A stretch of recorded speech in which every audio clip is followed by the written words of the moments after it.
साधारणतः यह बल प्रभाव डालता है। इस बल के कारण उच्च वायु चाप से निम्न वायु दाब की ओर प्रभावित होने वाली वायु सीधे प्रभावित न होकर उत्तरी गोलार्ध में दाईं और घड़ी के कांटे के विपरीत दिशा में एवं दक्षिणी गोलार्ध में बाईं ओर मुड़ जाती है। मौसम वैज्ञानिक यूलियम फेरल ने सर्वप्रथम इस तथ्य का उल्लेख किया था। इस कारण इसे फेरल सूत्र या फेरल का नियम कहा जाता है। पृथ्वी पर क्या है कि जो कोरियोलिसिस बल के कारण हवाएं जो है उच्च ताप से निम्न दाब की तरफ जाती है और जाने से क्या है कि वायु सीधे जैसे जाने चाहिए वैसे ना जाकर यहाँ पर चित्र के माध्यम से आपको समझाया जा रहा है। ये आपका उत्तरी ध्रुव है।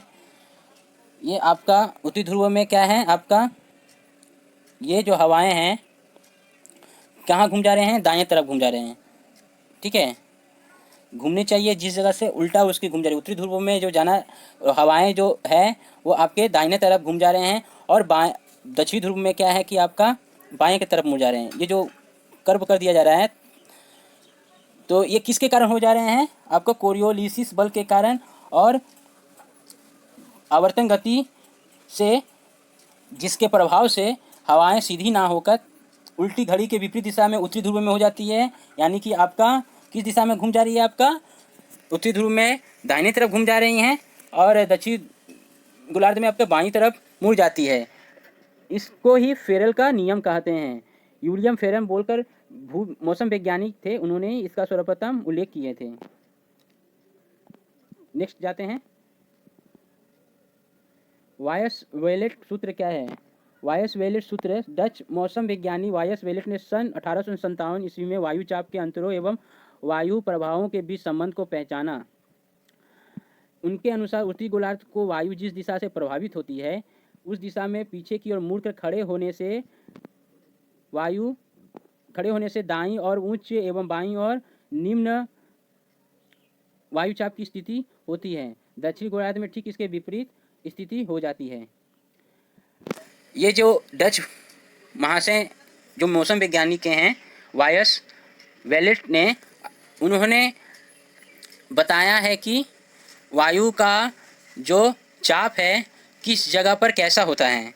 अगर उत्तर के तरफ आपके हवाएं बह रही है और आप उसके पीछे मुड़कर खड़े हो जाते हैं तो क्या है कि आपके जो दाहिने तरफ की हाथ के तरफ हवाएं उच्च दाब हो जाएंगे और बाएं तरफ आपका निम्न दाब हो जाएंगे।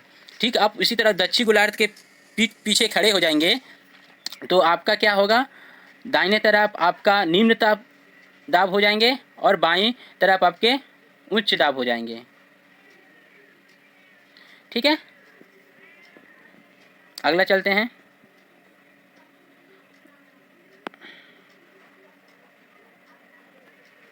अब नेक्स्ट प्रश्न है, अस्थायी वायु क्या है या कितने प्रकार के हैं। ये सब वायु प्रवाहों के प्रश्न से रिलेटेड है। अस्थायी वायु क्या है, ये कितने प्रकार के होते हैं, प्रत्येक वायु के बारे में संक्षिप्त में बताएं।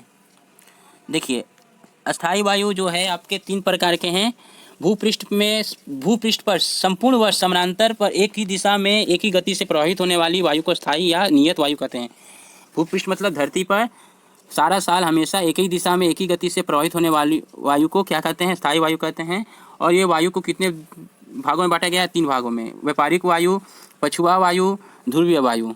ठीक है, व्यापारिक वायु का मतलब क्या है, संपूर्ण वर्ष नियमित रूप से कर्क और मेखर रेखीय उच्च वायुचाप से भूमध्य रेखीय निम्न वायुचाप की ओर होने वाली वायु को व्यापारिक वायु कहते हैं। उत्तरी और दक्षिणी गोलार्ध में 5 से 25 डिग्री अक्षांश के मध्यवर्ती यह वायु प्रवाहित होती है। अब भूमध्य रेखीय, कर्क रेखीय, मकर रेखीय जो आप देखे थे ना पीले वाला भाग, उसी में यह वायु हमेशा प्रभावित होती है आपका। और उच्च निम्न वायुचाप क्या है कि उच्च वायुचाप से निम्न वायुचाप की ओर प्रभावित होती है। 5 से 25 डिग्री अक्षांश वाले भाग में रहते हैं। पछुआ वायु कर्क व मकर रेखीय उच्च वायु वलय से यथाक्रम सुमेरु वृत्त या कुमेरु वृत्त प्रदेश के निम्न वायुचाप की प्रवाहित होने वाली वायु को पछुआ वायु या पश्चिमा वायु कहते हैं। आपका जो पिंक कलर करके था लाल रंग का, उस भाग में यह है 35 से 60 डिग्री में ठीक है, ये हवाएं चलती हैं उच्च से निम्न की तरफ, मतलब हाई दाब से लो दाब के तरफ ये हवाएं चलती रहती हैं।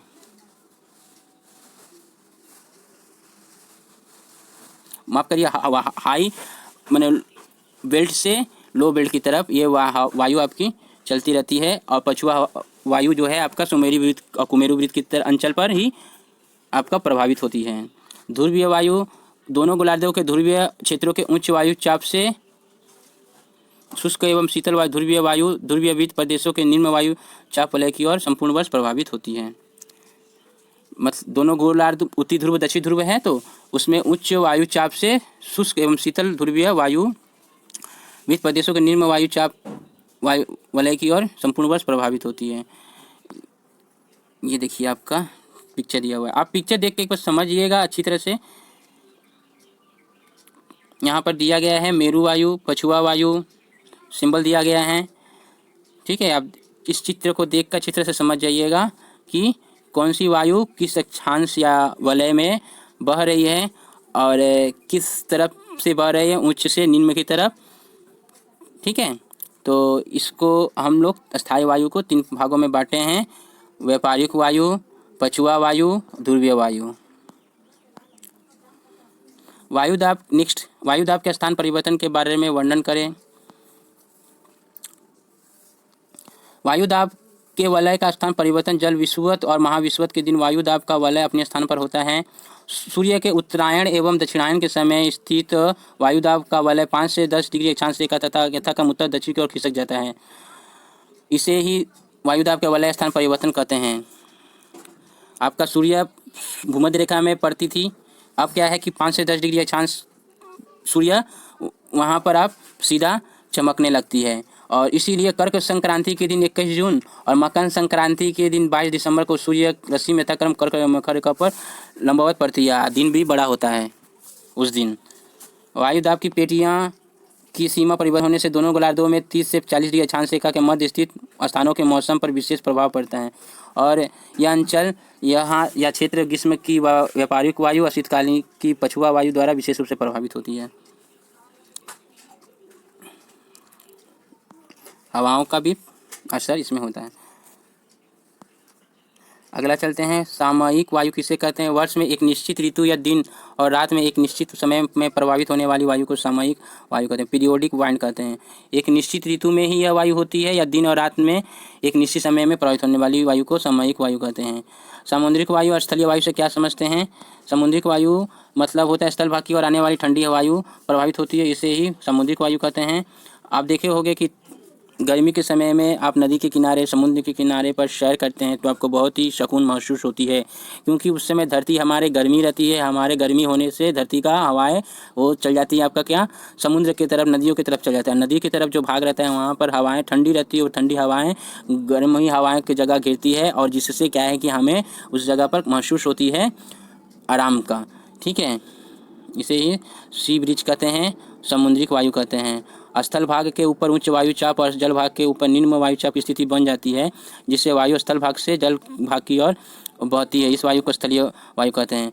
ठंड के समय में क्या होता है, धरती की वायु ठंडी होती है, आपका वायु जो समुद्री नदियों की वायु गर्मी होती है, धरती की वायु आपकी ठंडी होने से वो आपकी समुद्र की तरफ जाती है, और वहाँ पर आपका थोड़ा गर्मी हो जाती है, यानी कि स्थलीय वायु उस तरफ निर्माण होता है समुद्र में या नदियों में। स्थल के भाग के उच्च वायु चाप जल भाग के ऊपर निम्न वायु चाप की स्थिति बन जाती है, और जिससे वायु स्थल से जल भाग की ओर बहती है। स्थल भाग का जो वायु होती है ठंडी हवाएं, वो कहाँ चल जाती है, आपका समुद्रों नदियों में चल जाती है, जल भाग की तरफ चल जाती है। आपका चित्रों के द्वारा दिया हुआ है, आप देख सकते हैं। अच्छा, मौसमी वायु से क्या समझते हैं, इसका प्रश्न का उत्तर नीचे दिया है। ये चित्र जो दिया हुआ है आपका, ये ऊपर का है, 17 नंबर का है। मौसमी वायु से क्या समझते हैं। दैनिक चक्र में तापमान के घटने बढ़ने से समुद्री और बढ़ने आपका ऐसे लिखेगा, ठीक है, आप गलत मत करिएगा, यहाँ पर गलत हो गया है, ना में एक ही मत ने नीचे में जोड़ा होगा, सीढ़ी में जोड़ा होता है। दैनिक चक्र में तापमान के घटने बढ़ने से समुद्रीय और स्थलीय वायु की सृष्टि होती है। उसी प्रकार दो विपरीत ऋतुओं के तापमान में अंतर होने से मानसून या मौसमी वायु की सृष्टि होती है। आपका दैनिक माने रोजाना क्या है, तापमान घटना बढ़ना होता है, समुद्र से और स्थल से वायु का आगमन निरागमन होते रहता है। तो उस तरह से दो विपरीत ऋतुओं के तापमान में अंतर हो जाता है, जिससे मानसून कभी बन जाता है या मौसम वायु बन जाता है। ठीक है। स्थानीय वायु किसे कहते हैं? पृथ्वी के विभिन्न क्षेत्रों में वर्ष में एक भिन्न भिन्न समय स्थानीय कारणों से प्रभावित होने वाली वायु को स्थानीय वायु कहते हैं। यहाँ स्थानीय होगा। ठीक है। अगला है आकस्मिक वायु से क्या समझते हैं? भूपृष्ठ किसी छोटे क्षेत्र में अचानक वायु चापों के बीच अंतर होने से अनियमित रूप से प्रभावित होने वाली वायु को आकस्मिक वायु कहते हैं, वेरिएबल वाइंड कहते हैं। अचानक क्या होता है कि ये वायु चापों के बीच अंतर होने से, निम्न से उच्च से निम्न का अंतर ज़्यादा कम हो जाने से यह वायु प्रभावित होने लगती है, जिसे आकस्मिक वायु कहते हैं। चक्रवात किसे कहते हैं? वायु उच्च वायु चाप से तीव्र गति से निम्न वायु चाप के केंद्र की ओर आती है, इसे ही आपका चक्रवात कहते हैं।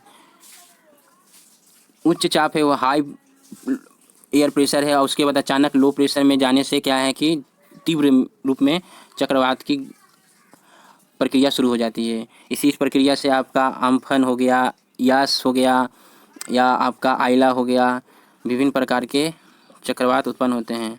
इस चक्रवात के जरिए देखिए कितने सारे पेड़ पौधे, घर, जीविका को बहुत ही प्रॉब्लम हो जाती है। विपरीत चक्रवात से क्या समझते हैं? केंद्र में उच्च वायुचाप और बाहर की ओर निम्न वायुचाप की स्थिति होने से वायु केंद्र से बाहर की ओर तीव्र गति से प्रभावित होती है। इस कारण यहाँ विपरीत चक्रवात एंटी साइक्लोन की स्थिति होती है। वायुचाप और बाहर की ओर निम्न वायुचाप की स्थिति होने से वायु से केंद्र की ओर तीव्र गति से प्रभावित होती है। केंद्र में तुरंत तीव्र गति से उच्च चाप से निम्न चाप की तरफ प्रभावित होती है बाहर से, तो इस कारण से यहाँ पर एंटी साइक्लोन की स्थिति बन जाती है। देखिए उत्तरी गोलार्ध है, उच्च चाप दिखाई दे रहा है यहाँ पर, और यहाँ पर दक्षिण गोलार्ध में भी उसी तरह है। चक्रवात जो आती है आपका अचानक हवाओं का परिवर्तन जोर से होने से, उच्च से निम्न की तरफ होने से यह होती है। तो आप सभी विद्यार्थियों को मैंने यह पाठ आपको चाप वलय और वायु प्रभाव के संबंध जो भी साझा किया हूँ आपको धारणा, आशा करता हूँ कि आपको समझ में आया होगा। और पुस्तक को पढ़िएगा अच्छी तरह से, आपको और अच्छी तरह से समझ में आएगा, क्योंकि पढ़िएगा तो ही आपको अच्छी तरह से विषयों का अवगत आपको पूरा हो पाएगा। अगर आप नहीं पढ़ पाएंगे तो फिर आपका विषय संबंधित ज्ञान अच्छा नहीं हो पाएगा। तो प्यारे विद्यार्थियों, आपसे यह आशा है अच्छी तरह से आप पढ़ेंगे भी और अच्छी तरह से आप अपना काम भी करेंगे। अभी ऑनलाइन क्लासेस जो है आपको यूट्यूब के द्वारा मिलता रहेगा इसी तरह। और मेरे वीडियो में अगर प्रथम आए हैं तो मेरे चैनल को सब्सक्राइब, लाइक और शेयर ज़रूर करिएगा। मैं आपको सारा एक चैप्टर का प्लेलिस्ट और आपका कक्षा 8वीं भूगोल है, उसमें आप देखने से सारे चैप्टर को आप देख पाइएगा, समझ पाइएगा। साथ ही साथ मैं एक वीडियो का जो बनाया हूँ उसका लिंक भी आपको डिस्क्रिप्शन में दे दूँगा, आप देख कर पढ़ते रहिएगा। बहुत बहुत धन्यवाद।